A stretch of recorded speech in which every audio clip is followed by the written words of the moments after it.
God gave snakes like you a rattle for a reason. There was a snake in the garden, and there are snakes in the pulpit too. I've seen snakes in the workplace, snakes singing in the pews, in the boardroom, in the bedroom. It's a really wild day when you wake up and realize there's been a snake sleeping next to you. It's why God gave them those rattles for a reason. Some people like to say hurt people hurt people. I like to say some people like to use their abuse as an excuse to continue to use and abuse other people. Sugar, that is not sweet, and we are not equal. If you've already seen this movie once, don't pay for the sequel. Their reruns are never any fun, using their smooth talk and compliments to confuse insights and common sense with their monkey flying, bread crumbing, love bombing, future faking, gaslighting, crazy making. Their good deeds are always deceitful, their intentions are evil. And that's why God gave them that rattle for a reason. There was a snake in the garden and in the pulpit too. I've seen snakes in the workplace, seen them singing in the pews, in the boardroom, in the bedroom. A really wild day when you wake up and realize there's been a snake sleeping next to you. And that's why God gave them a rattle for a reason. Snakes have a tendency to show up in a few different ways, 3 that I've seen. The first one flies in as a hero. They appear when you're going through a difficult time in life. You're suffering, and they promise saving. You feel desperate, and they can smell vulnerability a mile away.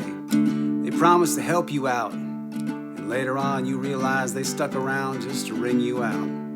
The second sneaky sucker shows up as a victim in need of a hero. They say, that's you. You're the only one that can save them. You're my superhero.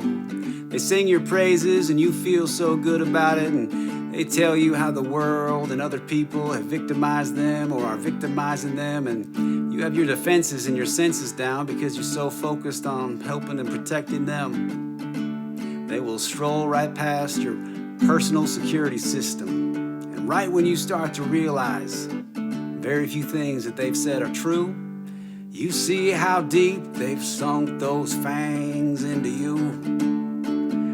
'Cause God gave snakes like them a rattle for a reason. There was a snake in the garden, and there are snakes in the pulpit too. I've seen snakes in the workplace and singing hymns in the pews, in the boardroom, in the bedroom. It's a really wild day when you wake up and see a snake sleeping next to you. And that's why God gave snakes like them a rattle for a reason. We can't leave out that third slippery bitch. This one has all kinds of tricks. Ooh, they're so good at being no good. They slide back and forth between the two. Hero, now I'm a victim, now I'm the hero. And as soon as you see them, oh look at that, they're the victim again. They are a not so merry merry-go-round that always spins. And the trick is not to blame yourself for not seeing them for who and what they were earlier. You didn't attract them, they targeted you. You didn't cause any of this chaos. The term con artist has that great big word in it, artist. And just like they stole your trust, they stole that word too.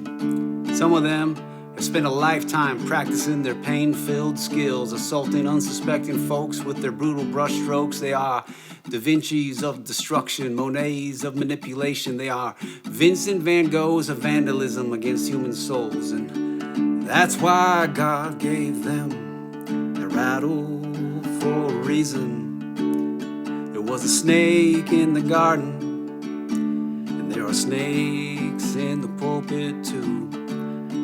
I've seen snakes in the workplace, Heard 'em singing hymns in the pews, in the boardroom, in the bedroom. It's a really wild day when you wake up and realize there was a snake sleeping next to you.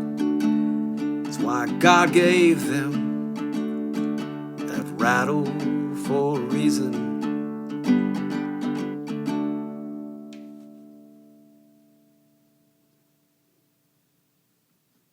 Bitch.